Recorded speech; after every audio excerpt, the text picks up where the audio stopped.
నమస్తే అందరికి. ఒకరోజు ఒక ఊర్లో రామయ్య అనే రైతు ఉండేవాడు. అతనికి రమేష్ అనే కొడుకు ఉండేవాడు. ఆ పిల్లాడు చాలా మంచివాడే కానీ చాలా కోపిష్టి. కోపంలో ఎదుటి వాళ్ళని ఏ మాట అంటే ఆ మాట అనేవాడు. దానివల్ల ఎదుటి వాళ్ళు చాలా హర్ట్ అయ్యేవాళ్ళనమాట. ఏదో ఒక గొడవతో ఇంటికొస్తూ ఉండేవాడు. కానీ కోపం తగ్గిన తర్వాత వాళ్ళ దగ్గరికెళ్ళి సారీ అని క్షమాపణ చెప్పేవాడు ఆ పిల్లాడు. కానీ ఎప్పుడు ఏదో ఒక గొడవతో ఇంటికొస్తూ ఉండడం వల్ల తండ్రికి అది చాలా హెడేక్ అయిపోయింది. ఒకరోజు కొడుకుని తీసుకెళ్ళి వాళ్ళ గార్డెన్‌లో ఉన్న తలుపుని చూపించి, "నీకు కోపం వచ్చిన ప్రతిసారి కూడా ఈ తలుపుకొక మేకు కొడుతూ ఉండు" అని చెప్తాడు. సరే అని కొడుకు అలాగే చేస్తూ ఉంటాడు.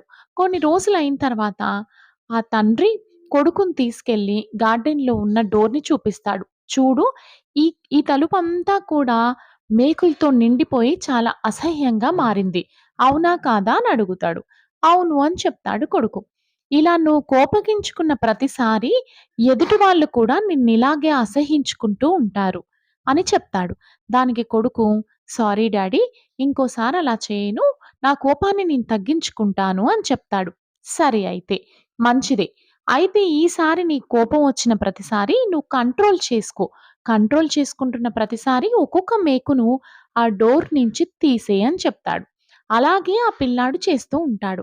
అలా చేసిన తర్వాత కూడా ఆ మేకుని తీస్తూ ఉంటే ఒక హోల్ అలా ఉండిపోతుంది.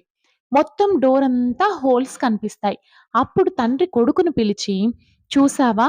నువ్వు ఎదుటి వాళ్ళని కోపగించుకుంటున్న ప్రతిసారి వాళ్ళ మనసులో మేకును దించడం లాంటిది. తర్వాత నువ్వు ఎంత జాగ్రత్తగా క్షమాపణ చెప్పినా కూడా, జాగ్రత్తగా నువ్వు మేకును తీసినప్పటికీ కూడా ఆ హోల్ అనేది అలా ఉండిపోయింది. నువ్వు సారీ చెప్పినా కూడా వాళ్ళ మనసులో నీ స్థానం ఎల్లప్పుడూ కూడా దిగజారి ఉంటుంది.